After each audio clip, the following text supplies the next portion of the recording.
My name is Mark Caruso. I'm here to interview J.B. Denman, one of the true pioneers in perfusion. Okay, hit the red button.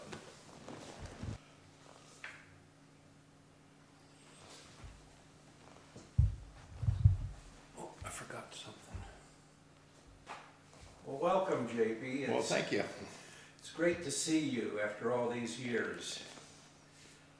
As you know, we're doing an interview today with perfusion pioneers on behalf of AmSECT. A couple months ago, they sent me a list of some of the perfusion pioneers who had not been interviewed. I saw your name, and I saw Guy Prater and Calvin Scott, and I said, I'm in Texas, I can go visit these folks and do the interviews. So they were happy that I volunteered, and I'm nice for both parties. Happy to be here to do that today. I think the first thing everybody would like to hear is how you got into perfusion, because we know it was a long, long time ago. Tell me how many years you practiced and how you first got into it. Well, I started in December of 1959, and I've been active clinically the whole time up until the present. Got a case this week, one Monday, so I'm still working, doing about 100 cases a month, or a year now, but we did as much as 350, 400 in years past a year, so I've done quite a few and enjoyed every minute of it. It's kind of I laugh say that I ran away from home. I had gone to the Marines and came back, and I went back to Stillwater to Oklahoma A&M, and which is OSU now, but I kind of just got tired, and I came to Dallas, and I looked in the paper, and I saw an ad, and it said 2 years of college and good at math. Well, I laugh about that now because only changing pounds to kilos is about the only math we use anymore. But so I answered the ad, and they told me to go out to the medical school and ride the bus out to it. And so I went in, interviewed with Dr. Wilson. And so when I filled out the form, it said, have you ever been arrested? Well, being from Oklahoma and naive, I put yes, stealing hubcaps. Well, he was reading the thing and introducing himself, and we were going over where he went to school and so forth, and he just stopped, looked up at me, and he said, you're hired. And I said, what? And he said, anybody that honest, that's the person I want in this job. You're wonderful. Hired. Wonderful. And so stealing hubcaps paid off, I guess. Sure. But that's kind of how we started. And so we worked in the research lab almost every day too, plus doing the cases. And most of them were at Children's Hospital at that time. Then we went on to do the adults at Parkland. And I was fortunate enough to be trained by Dr. Ernst, that had spent a year as a fellow up in Mayo doing just the pump. And of course, back then, all of the surgeons had run the pump when they went through training nearly. Is that right? Yeah, nearly every one of them had spent the time, so they were very knowledgeable. And so that's, I feel like it was good, that I was trained well, I think. And, but it was on the job, and there's goods and bad with that. So, and that's how I got started. And I've stayed in the Dallas-Fort Worth area the whole time. A 3-year stint with Psychor that took over, managed Texas, Oklahoma, and Louisiana. But basically been in the Dallas-Fort Worth area, all the hospitals, all the surgeons, and enjoyed it. I can imagine. I'm sure in the early days, 59, 60, you weren't doing a tremendous number of cases every week. No, it was about 4, I think we did about 50 or 60 the first year. So it was about 4 a month, and most of them were all congenital children. Oh boy. And so nearly all of them. And but then the adults were usually VSDs, aortic valves, and the aortic valves is there weren't really very many valves, so they were sewing the Bronson cusp in, which are individual cusps, and so if one of them was prolapse, they would just cut that out and sew one cusp in, and you leave the other two natural ones. So that took a long time, and the case long was there. And as I say, the first adult case I ever did, it was over 6 hours on the pump. Patient died on the table. Oh boy. I was ready to quit. I said, I've had enough of this. And Dr. Ernst said, you have just done your hardest and longest case that you will ever do. Well, that held up for 30 years. So, and then I got those dissection aneurysms and went forever. But it really did hold up for a long. This was the hardest case that I ever did. So, but it's rewarding, you know. Sure. I wouldn't trade it. And then in the late 60s, early 70s, the cabbage operation came into being. Then the business must have really taken off. That was, well, we had the Weinbergs before that. You did Weinbergs? Yeah, and they always cannulated the heart and everything. And they didn't do it off the pump or anything. They cannulated, ready to go on the pump, and then did take the mammary tunnel and put the Weinberg in, and then decannulated. And so unless they crashed, we'd go on for a minute and they'd resuscitate. But we basically set up the pump for all of them. And I did a case in '63 in Amarillo for a friend of mine, doctor, and it was aortic valve. As they were taking the cannula out of the coronary, the perfusion cannula, the assistant tore the coronary. I don't know what it is, but I've got photographs and I'll submit them someday that they're black and white. The doctor said, oh, prep his hand. They prepped his hand, took the vein out of it, and did the first, I think, the first probably vein graft ever done. And this was in 1963. 63, that's really early. October, November, somewhere right in there. And it was hooked to, he had put a graft in, the aortic valve, and so I have some black and white pictures, and I'm going to scan all of them. I'm in that process, and I think that's what we ought to do. Everybody in every region should do their history, send it in to AmSECT, to a central location, and let it, before we lose our history. Sure, I can't agree with you more, JB. That very well could have been one of the first cases. But then on the second case, Dr. Ellis, which was here in Dallas, that actually did one of the first coronaries. And he did the first one, and the photographer had a twin limb reflex, and he took the pictures of basically of the chest wall, because he was looking through here, and the twin limb reflex didn't get any pictures. And so Joe called me. I was in Fort Worth at that time doing perfusion, and I also ran the medical photography department. And so they postponed the case till about 3 in the afternoon so I could come over. And so I took pictures of the second jump graft, which is around. And so it's been seeing a lot of new things, you know. Sure. You mentioned the research lab. When you were only doing 4 cases a month, did you also work with dogs and other animals? Yeah, we did the animals, and we did the dogs at that time, and we would do 1 to 2 a day, and different procedures. The interesting thing that I think about doing the cases that all the young people won't relate to is back when we'd go on the pump, we had a fixed rate Sigmamotor, and we figured out the flow rate, and they say pump on. Boom, whatever it was, 3 liters a minute. There was no up and down. When they got ready to come off, pump off, boom, off. Then we drew blood gases, put them in ice, took them to the medical school. The next day they ran them on the Van Slyke, which people probably don't know what that is, but anyway, and then we'd get the results the next day. And we'd say, oh, about halfway through the operation, we ought to turn up the oxygen on this next case. And so all this CDI instant stuff was the next day for us. That's amazing. So it was very empirical. Yeah. You would learn from the previous day's cases and how then to apply manage it to the next one. And of course the tubing, we had, there was no prepackaged tubing like Cobe and Bentley and all of the stuff. And we actually took the links, cut them, and we actually went to Frito-Lay and got their big potato chip cans. Yes. And put stockinette on it and wrap the tubing around that for the different lengths, and to sterilize them. And of course, then it turned cloudy, and then we had to put it in a dryer for a bunch of hours to dry out and clear up.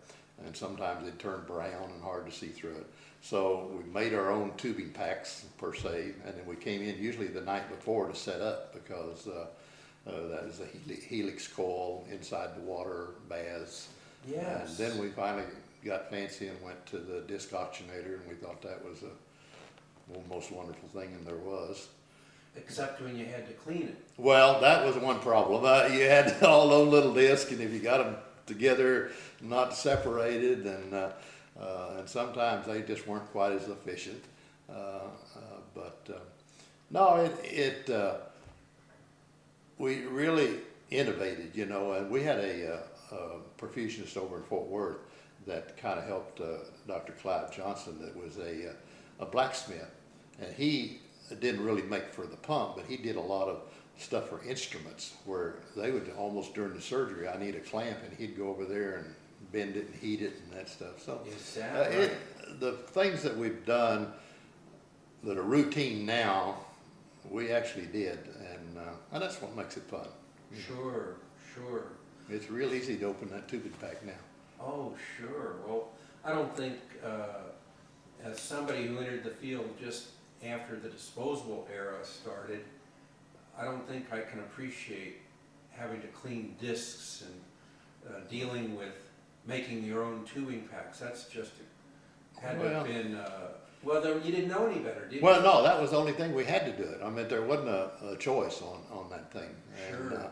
And of course, I was single when I first started for the first 4 years, so I didn't mind working late and doing, and I was excited about. So it wasn't like, you know, you're married and kids to school and that stuff. So that made it a lot easier too. Sure. You've worked with several surgeons over the years, Jake? Yes, you know, worked at the medical school, and I went with Dr. Wilson when he left private practice. Then I went to Fort Worth and worked for about 4 or 5 years with Dr. Ernst. And then I came back and worked with Dr. Mitchell and Adam there at Baylor. And then it grew from just Joe Guzman and I up to 4 perfusionists, David Carroll and Tom Rawls and Michael Gibran.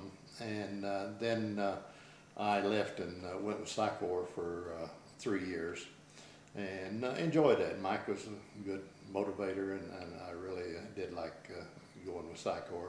But then I had an opportunity to come back and stay at home and work with Dr. Geisler, he called, and so I took that, stayed work with him, and then he retired, and so then we went with Dr. Chris Moncrief. And so I've been working with him just exclusively for 15 years, and I do 1 or 2 other doctors out at Presbyterian. Mm-hmm. And but you just, how many years? There's so many stories. There's so many things. You know, you couldn't do it in 10 days, but it's fun to little things that trigger, that you remind you of things. Sure. Well, I imagine when there were just 1 or 2 of you, you had to have been on call every night. Well, it was, and if we went to a meeting, we called and told them which hotel we were in, when we were going, this and that. And now if I'm going to New York, I tell them I'm be in California. Okay.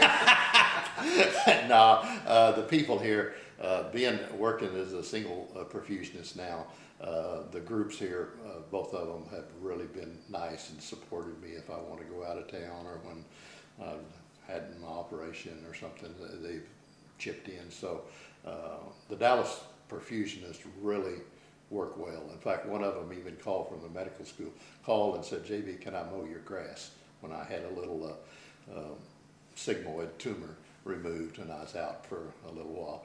And he said, JB, I'll come over and mow your grass. So that's the kind of people we have here in Texas. That's wonderful to hear, wonderful to hear. Are there any surgeons who really stand out in your mind as having an impact on your career, or somebody who taught you a lot about perfusion? I think the person that I give a lot of credit to was an anesthesiologist, and Dr. John Melvin.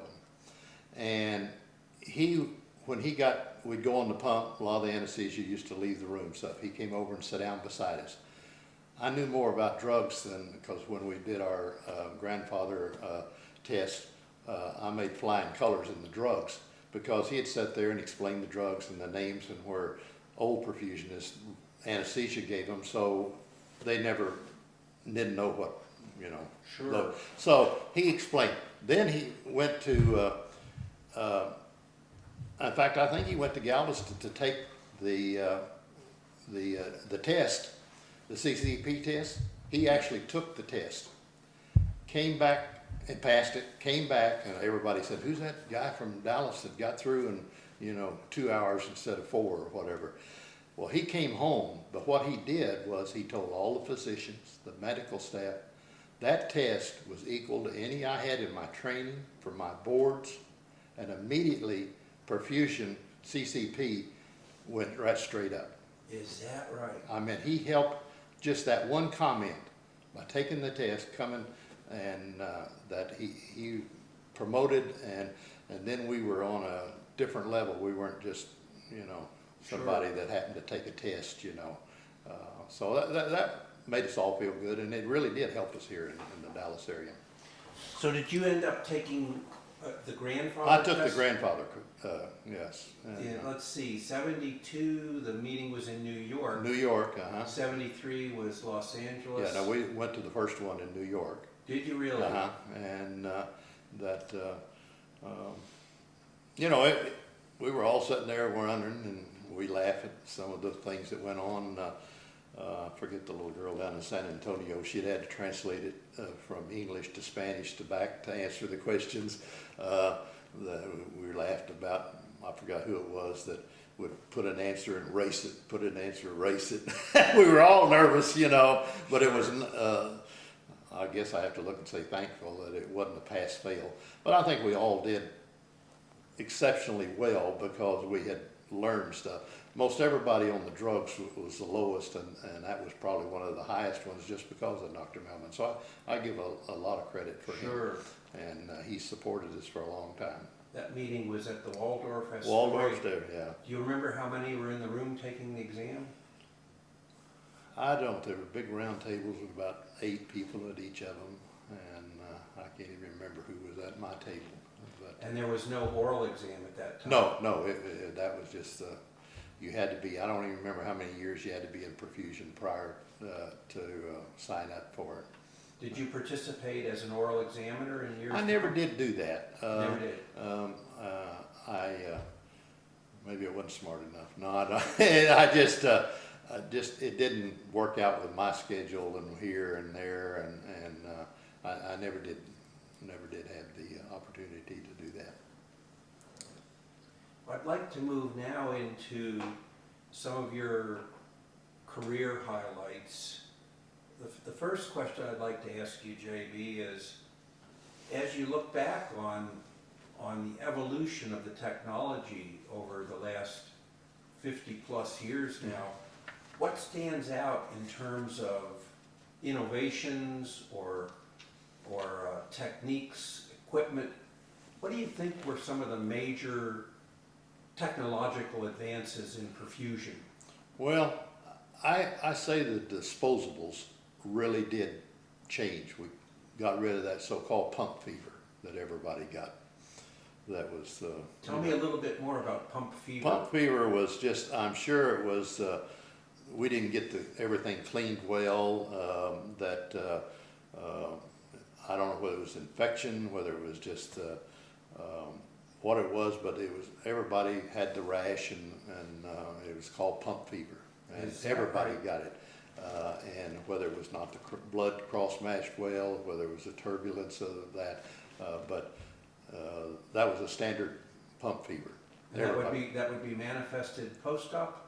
Yes, post-op. Post-op. And so the disposables kind of eliminated most of that, because I'm sure it was clean, sterilized different, because like I say, tubing, it was sterile in an autoclave here with maybe for instruments not dried well. There's a whole lot of things. I think the disposables that, and disposable oxygenator, and then the tubing pack. I think that's the two real advancements that's helped perfusion. We're able to set up quickly, we're able to do it. Of course, now if you go machinery, I think there's 3 highlight machines that are the cell savers, and the CDI and the intra-aortic balloon. Yes. And it's interesting that I got to run the very first cell saver ever on a clinical. That Coyne was her last name. She was from up there, Boston, and she called, JB, I have this new machine. Came down to St. Paul's, we hooked it up, and I was on the brochure for a while, for a bunch of years of right? hemonetics. And so we used the first cell saver there, and in the CDI, they came from California, and we hooked it up, and they said, well, it's only good for about an hour and a half. Well, it was the one we set it up on was a redo, so it was about 4 hours before we got on the pump, but it ran perfect and did that, and so we got to do that. So, and then of course the SMEC balloon, Dr. Lambert worked with Peter Schiff, Yes. and so we really got a lot of that, and I worked with Peter, and at nights when he'd come in and work on it, and so that was 3 things that I think really has helped perfusion more. Yes, there's fancier pumps. Yes, there's some other things, but if you had to just sum it down, I think those 3 machines and disposable oxygenator and tube and pack are the things that really have made medicine. Sure. Well, I remember the days before cardioplegia and before intra-aortic balloons, where sometimes after 6 hours there was just no hope of ever weaning, and we'd have to turn it off. But when the balloon pump came in, at least you had a fighting chance. You could a lot of times wean them to the balloon and get them over to the ICU. And our doctors had worked with it so much, we didn't think that it was a life-saving machine. We were more aggressive earlier, because I remember the first time Dr. Mitchell, we saw this patient called into ICU, we all run in at night, and he said, this is too late for this balloon. Said, you know, you better call us earlier next time. And walked out. Well, whether you can do that today or not, I don't know, but it made us where the cardiologists learned that yes, you're going to get better results. And I gave the talk years ago up at in Michigan. And I know Charlie Reed followed me because I made the talk about the intra-aortic balloon, and then the first thing he put up on the slide to follow me was, if you have a bow tie around a coronary, what is this machine going to do to push the blood past it? So, but that's Charlie. But in a point that was right. You know, it didn't really put blood past the obstruction, but it did support the heart. And the unloading, we finally realized unloading was it wasn't the pushing of the blood, it was the unloading of the muscle. So Sure. We were a lot more aggressive at using it quicker, and so our results went from, you know, up real high in just a couple of years, you know, from almost all of them dying to, you know, 25%, 50, 80%. So within 3 or 4 years, we were higher than anybody. Really? Well, I think that certainly in my experience, and really to echo what you just said, there was an evolution in the understanding of how the balloon pump worked. I remember them coming as salespeople from Datascope, well, AVCO actually, saying it's going to increase coronary flow, but it was really the unloading that was the major benefit. That's what really helped the patient. It wasn't the pressing of the blood.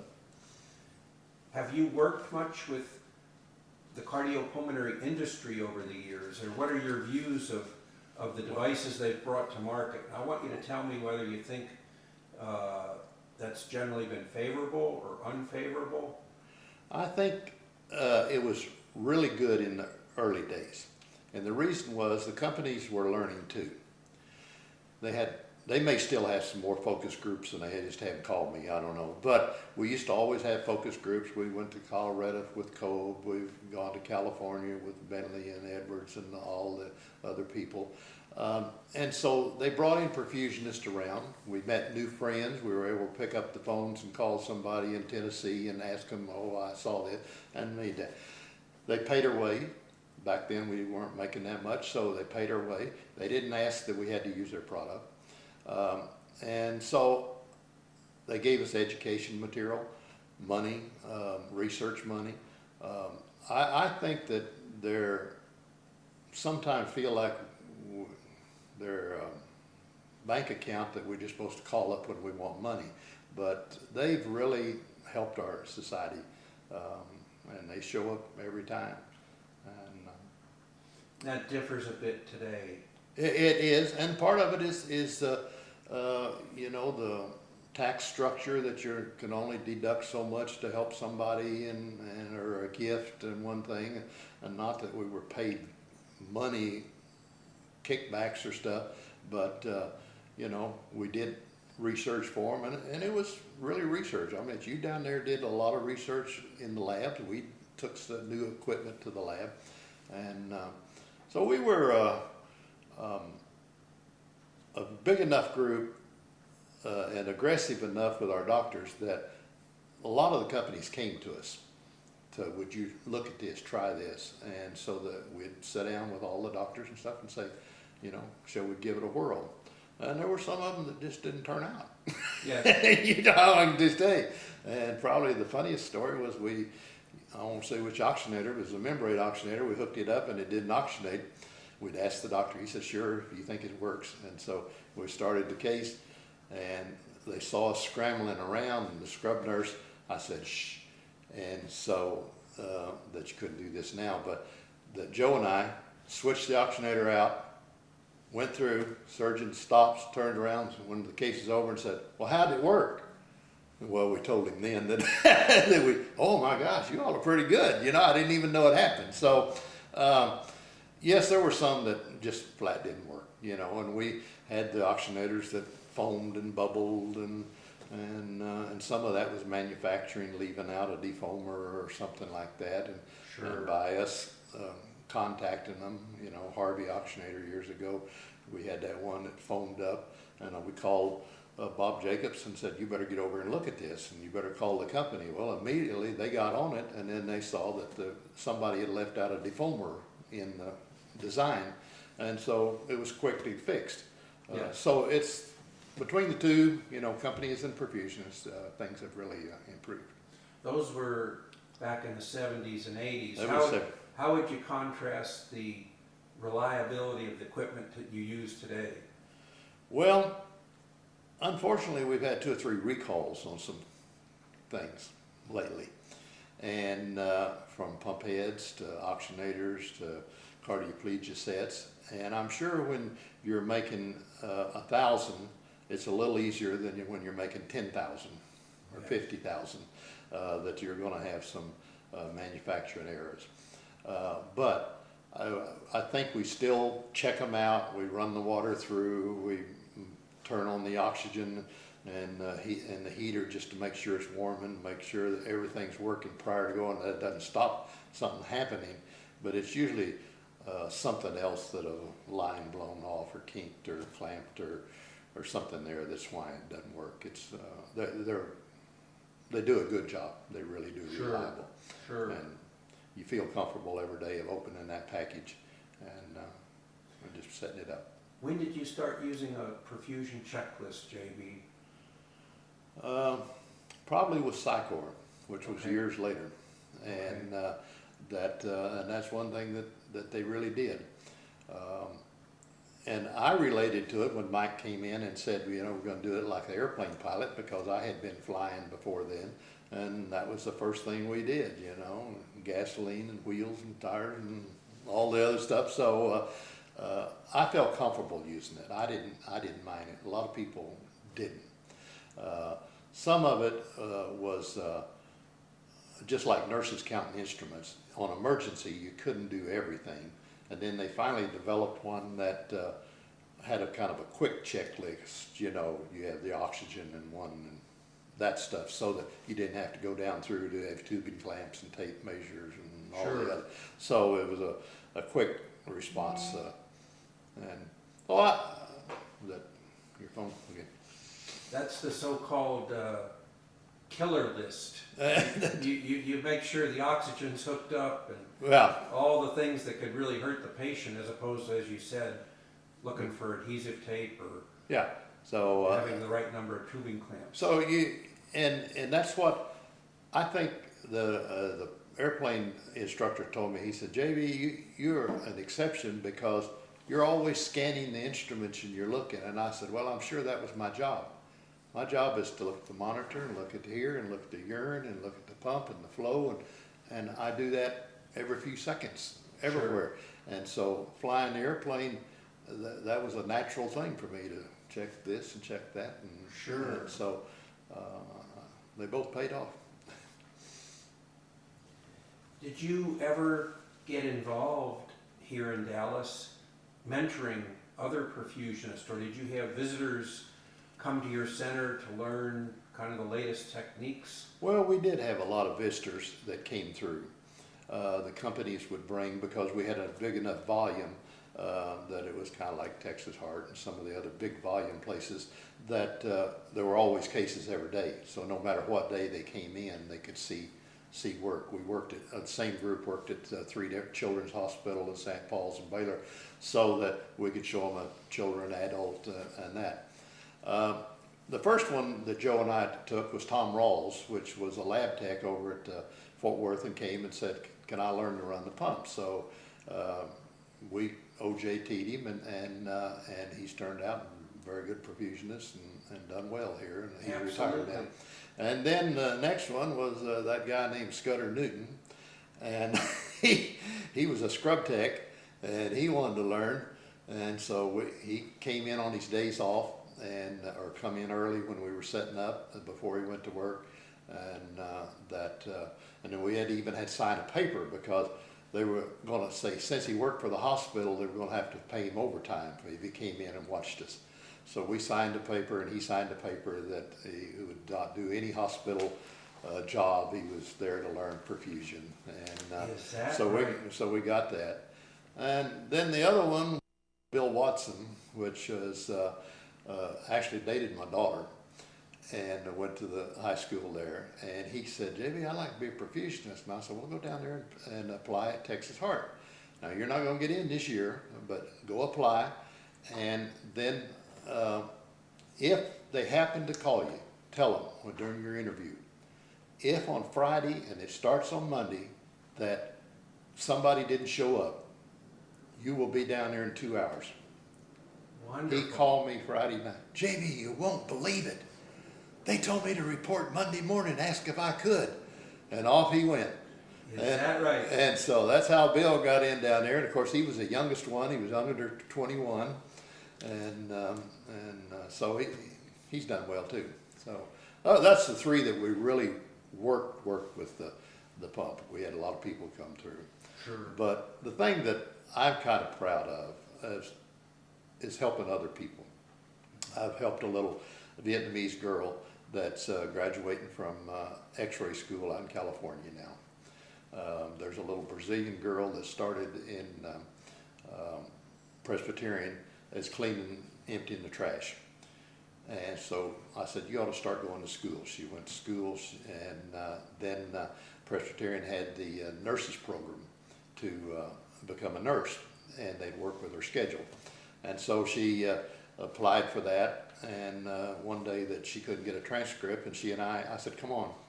We drove over to the college, and I said, we want a transcript. Well, we'll mail it to you. I said, we're going to sit here in this building right here. You can lock the doors. We'll be here in the morning.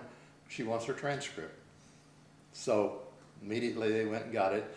So she got in the nurses program. She graduated 2 years ago, and then she just last month got her BSN. And so those are the type of people that I like to help, you know, yes, perfusionists, I mean, you know, but now they're mostly going to the schools, which is good. Sure. And it's a regular curriculum, so that we know that when a person comes out of a school, he's been taught everything. There's good OJTs, there's, you know, and there's bad ones, you know. Sure. So I think that it made it a standard routine curriculum, so that everybody knows that graduated from school what training they had. Just like a college education. Sure. Well, going back to the case of Scudder and Tom Rawls that you trained on the job, how long was the training period? In other words, when did you cut them loose to kind of solo? Well, Tom's was probably, I bet you it was close to a year. And he actually set up, helped do the other things before, and even if he ran the pump, we kind of were there with him. So his was a little longer, you know. Yes. Scudder, being familiar with scrub tech, all the blood gases, so forth and so on, it was a lot quicker. And his very first case, Joe and I were doing a case in the other rooms, and they had emergency came in. So his very first case he ever did by himself was down the hall in a room that wasn't even a heart room. They had to pull oxygen tanks in, the pump. And he come out of there and he looked like they'd poured a bottle of water over him because he was sweating so nervous. And I said, Scudder, you made it now, congratulations. Oh, that's great. So, what a great story. Yeah. And Scudder remains a friend to this day. Oh, he's like a brother, yeah, you know. As you think back over all the cases you've done, do any of them stand out as particularly memorable? And we don't need to necessarily name names, but just in a brief overview, whether it was a pediatric case or a trauma case or an aneurysm case, or any of these cases stand out that you'd like to tell a story about? Well, we've all had our disasters, we've all had our emergencies, and I think everybody's performed well. I don't put one, you know, that very first case I did that died stands out. It will always in my mind because I'm going to do my darndest never to have that happen again. Not that I have complete control over it, but I'm going to do my best. We've done some children, you know, there was a little 8-year-old boy got shot with a BB gun in the heart at an adult hospital, came in. Well, we didn't have any pediatric oxygenators, and so we tilted it down just so that it was just barely enough down in there, it wouldn't suck air. And so there's a whole lot of things that were done, you know, late nights, weekends, but I wouldn't say this one's the greatest or that one's the greatest. Okay. I don't want to go back to any of those old bad ones, but I like the single jump off pump, but they can't get them all there. Sure. Those are far Well, and few between. I wouldn't, in 52 years, you've seen everything at least twice. Sure. And so I don't think there's one case that really jumps out, you know, more than the others. Having practiced for 52 years, going on 53 now, what is your individual approach to a case? Let's say you got a case tomorrow morning. How do you prepare for that case, JB?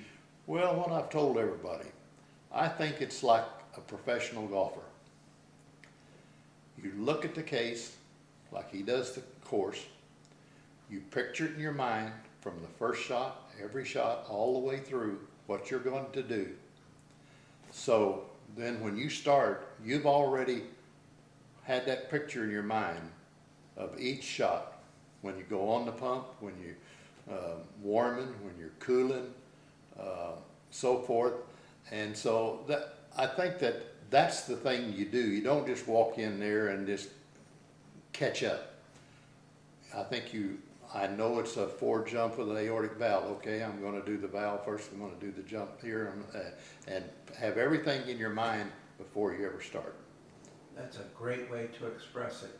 But the funny story is that one of the surgery techs said, JB, you know what I noticed? I used to have a mood ring. When the mood rings first come out, Yes. it cost $100. Now they're $1.50 or something.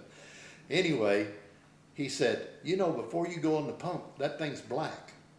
Once you get on the pump and going on, it turns blue. I mean, it just showed how nervous and restricted I was anticipating going on the pump. And then once it got smooth, then it turns blue. And What a story.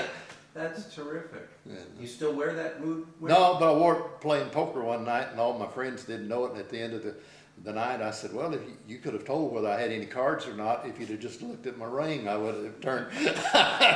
But they said, wear it next time. No, I'm not going to wear it next time. Oh, boy.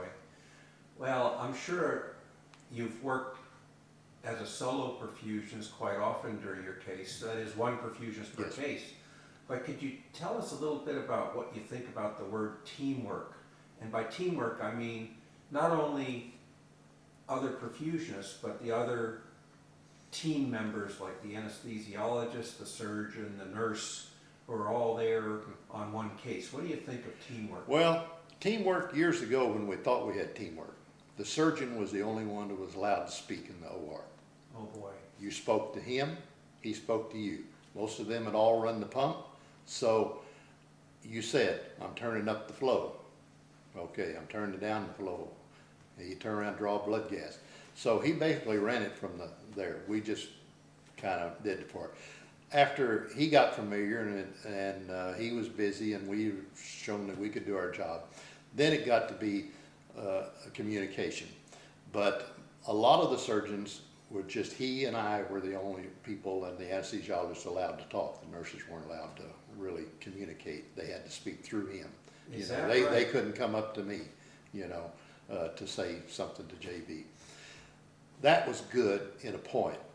But now you need to communicate with the circulators, but you should not demand, hand me a syringe or something. Would you please give me a syringe? I think the word please makes that teamwork a lot better. The other thing is that a lot of perfusionists do, and I've seen and heard over the years, is they wait till the problem happens. And then they say, oh my God, something happened, pumped air, one thing or whatever, ran dry or fell off the holder. You know it's going to happen a little bit before. Yes. You communicate that to the team because they all have a response to what they do. Whether they, you know, get instruments, get blood, get anesthesia, starts breathing, one thing and the other. So you anticipate it, then everybody goes in, not an emergency situation, but anyway, they're all on the same wavelength. Sure. And because I have a good friend that they kinked the tubing and the level went down and he said, oh my God, it's going dry. Oh no, I'm sorry, cancel that part. What actually happened was that he bent over to take the clamp off and one of his lenses fell out of his glasses. He caught it, the nurse started laughing, the surgeon turned around and kinked the venous line, and it ran dry. Oh. Well, instead of everybody responding, as we learned in perfusion over the year, that when there is an event in the room, whether it's a nurse fall down, whether it's ceiling light or whatever, everybody should pay attention to their job right then. Yes. And so they didn't do it that day, and that was a disaster. You just you have to communicate. Unfortunately, now we go to so many hospitals, or a lot of them do. A lot of different nurses every day. Anesthesia is a different person. That's tough, you know. Residents, new doctors. I think the word of being humble and honest and asking questions and saying please and thank you is the best communication that we can have in the OR. That as well as working with a team consistently instead of having different personnel every day. That's it, you know, and I've been fortunate to have some, maybe just only one or two anesthesiologists, same surgeons and that.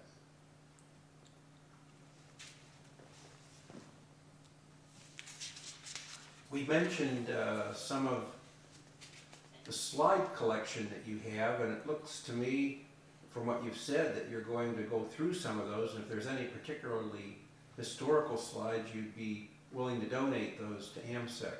I would, and I would challenge everybody to go home, do their own area, because they know it. Maybe they're new there, but they can start asking questions and start gathering together. They do need to come into a central location. Yes. And if AmSECT, and I'm sure a company would sponsor to help do it, because a friend of mine and I are going through our hometown in Sulphur, Oklahoma, and my parents were photographers there. And so we had thousands worth of negatives and stuff. And he's been scanning them, we've been going, labeling them for our hometown.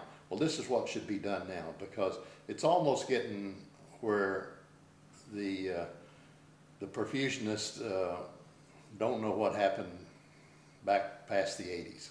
Sure, sure. And I think that's a great idea, JB. The last area I'd like to move into is something I've titled Perspectives, Philosophies, and Reflections. So this last five set of questions have to do with kind of your thoughts from all your experience.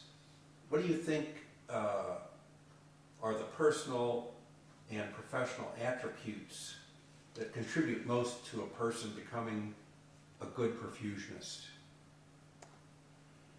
well, this might sound wrong, but I think the word professional, I forgot how you worded it, professional,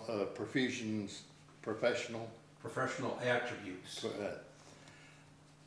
I think that doesn't mean a darn thing if you want to know the truth. And why I say that is I think a person should be a good father, a mother, a person, and once their children and family are proud of them, you've reached the top. Okay. And everybody does it differently. Sure, sure. But I think that will make the best perfusionist a person that when their family is proud of them, then you've reached it. Sorry. Well put. Well put. That's from the heart. Well put. Well, I think that's very eloquent. Another tough question for you. What has it meant to you all these years, having been a perfusionist? Because you could have gone into almost any area coming out of the Marines as you did. Tell me what you think about being a perfusionist. Well, I was excited at first. Then I thought there was too much work. Maybe I wanted to go be a salesman. That the only regret that I have in perfusion is that I missed a lot of the children growing up. The football games, you have to drive 2 cars if you got called away. And a lot of events. Now, we did financially do well enough that we were able to make our family secure. We got to do a lot of things that a lot of other families didn't do. We had certain days off that other people didn't. So I think it's been a great profession. My mother, when I first told her, she said, "Looky, that is one of the best professions, medical." During the Depression, when she grew up, they were fed at the hospital. They were not paid, but at least they had food. Yes. And so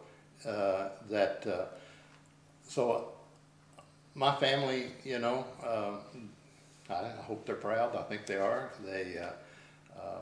We've had a good life. We've had some ups and downs, and so I look at it as like a great big family.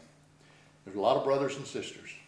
Yes. And we're going to fight, and we're going to tear and call names and all that stuff. But if somebody out here calls a perfusionist, then all of us are going to jump on them. Sure. And so I think that's what we are, you know. I think we're a great big family. And well, another well put thought. I really appreciate your eloquence in that regard. That last question feeds in somewhat to this next one, and it really is, what did you enjoy the most out of perfusion? Obviously, you've enjoyed it because you're still doing it. You probably could have retired 10 years ago, JB. Well, that's it. I really do. I do realize that there's a limit. Age creates a limit on doing certain things. I work with a doctor that doesn't, as we call, chase ambulances. He schedules the cases usually the next day or 2 or 3 days ahead. So I'm not running between hospitals. I basically have 12 hours anyway to plan for the next case. It's indoor, air conditioned, you get to sit down. What else? I mean, it's the best job you got. What? Sure. No, but And you don't have to wear street clothes. you don't have to wear street clothes. But I joke, my blue jeans are probably just as clean as those scrub suits they wear in from work, you know. But no, it's I probably wouldn't have met Nancy if I hadn't been a perfusionist. Walking down the hall 47 years ago and saw that ER nurse and still married. Wonderful. So wonderful. So perfusion really paid off. Wonderful. Can you share with us any specific memories of your AmSECT? We're back online, Okay. and what I'd like to ask you, JB, is you did participate in some of the political processes in AmSECT, and served on some of the committees. Well, we when we first started, heard about AmSECT, starting 2 or 3 years before AmSECT really started.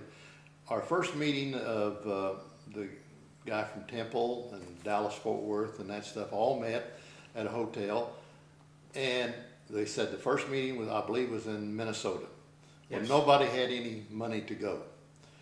I can't remember his name down in Temple, but the hospital would pay his way, so he got to go and represent the Texas area.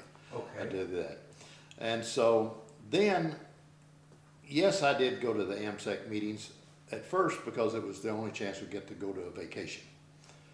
We took the family, they always had, that's kind of why most of them are set up where the family can come with them, you know. Mm-hmm. And so locally, I enjoyed working with the people.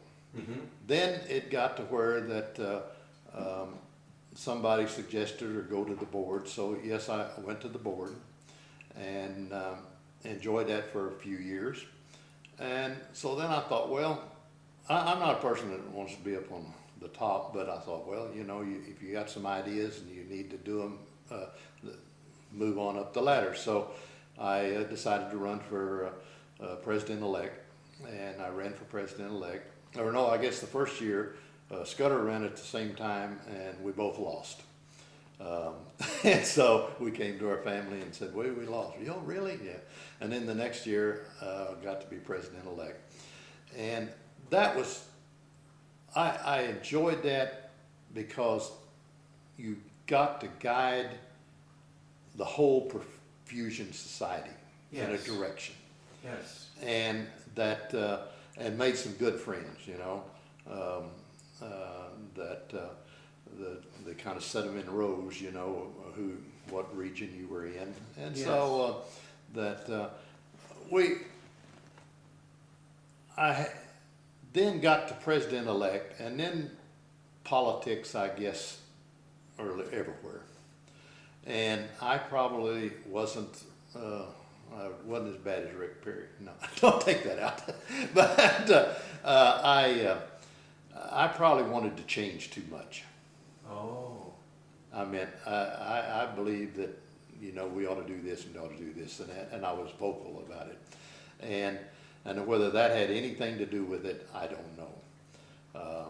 And a few years before, though, in AmSECT, there were only 160 people voted.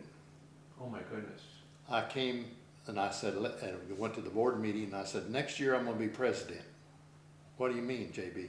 I said, all I have to do is give 81 people $10 each to vote for me, and I can be president. Oh boy, I'm sure that ruffled some feathers. And so then they kind of got to talking, and I think it was a good thing that they brought up is where you needed to go through the ranks per se. Is, you know, you got so many points for local and this and that. That doesn't mean that there's not a super person down here that shouldn't circumvent it and have something. But I don't think he would, even if he's super, he wouldn't have done as good a job unless he got to grow to know what the whole situation was. Sure. But I enjoyed it. I really did. And then when I was president-elect, I got to go to the regional meetings of different areas and meet the people. So, and I got a letter from Kenya or somewhere, a perfusionist wrote me and said, "Oh, I like you very much," or something, because I'd send a mailing out and that stuff. Yes. So I don't know what we need to do now. It's got so big, we're so busy, we've cut it down to 4 regions, and if I said anything, and I think it's in political, whether it's the government or whether it's AmSECT, I really think we ought to have a term limit. Yes. I know that those people that have moved up the rank and got to be president have done a super job, but then starting over again, I think they would be better off of promoting some of the younger people, because someday we're not going to be able to do it. And if we don't bring up the young people with us, then it's just going to dissolve. Sure. But AmSECT's strong. You know, we had our deals with the Academy and that stuff, but the Academy came up right. AmSECT should have been doing that. We should have been talking about research. We should have been talking about perfusion instead of doing the things that, you know, partyings and and that. So each of them helped each other. That's a good way to look at it. Yeah. I think the only thing that was wrong was the Academy was it was too restrictive to join. Yes. And but they had a lot of good. I think that they probably have helped perfusion a tremendous amount by doing the research, the papers, and getting the communication out to the world. You know. Sure. Of course, we're lucky to have Jeff Riley and some of the people that have pushed their schools to. Sure. Well, you mentioned Jeff. In those days when you were active politically, are there any other people that you still remember in a real favorable way? Maddie will always, by everybody, will always, you know, Maddie. Yes. Charlie and I, we were friends, but we battled our ideas together all the time. I don't think that I had, you know, anybody I did dislike or anything. I think everybody had the same goal, that's to push, you know. Sure. And so I don't put the AmSECT. I think AmSECT's done well. I think going, you know, I went to the meeting when we elected the first executive director. Yes. That was smart. Yes. Getting a man to run the business, you know. Yes. And so. Well, this is your last chance to speak to the young'uns of today. Are there any closing thoughts you might have, JB, that you'd like to share that we didn't cover in our set of questions here? Well, one thing I missed was an important thing that we all laugh about now, or don't think much about, is backup power. And I don't know how many people have cranked the pump, but it's not for the birds, you know. So that ranks right up there pretty high on perfusion, Sure. The backup powers. But what I really want to say is that I know that a lot of these young people that are listening to this have no idea who the grandfathers are. But we are a family. And I hope this video and the information helps. But I want to tell every one of them, every one of y'all, that someday you're going to be the grandfather, and you're going to be sitting here saying, way back in 2012, we did it this way. Good luck. That's a great closing thought, JB. Good luck to all of you. This has been a wonderful interview, and again, I want to thank you and your wife Nancy for taking time out of your day to let us come into your home and make this video. I think it's going to be part of the archival material that AmSECT is going to collect for sure. I know that this will stimulate them to do even more interviews. But well, all perfusionists are happy to have the power to, or not the power, but the opportunity to have somebody's life in their hand, do good with it, make the other team members not have to work harder or anything. So perfusion is a wonderful profession. I mean, from the heart to turning the knobs. Absolutely. And that they keep saying that they're going to come out with machines to replace us. And my answer is, but I'm gonna take the knob home that turns it on and off, so they will still always need me. Well, that's a great closing thought, JD. Thank you again. Thank you very much. Oh, this is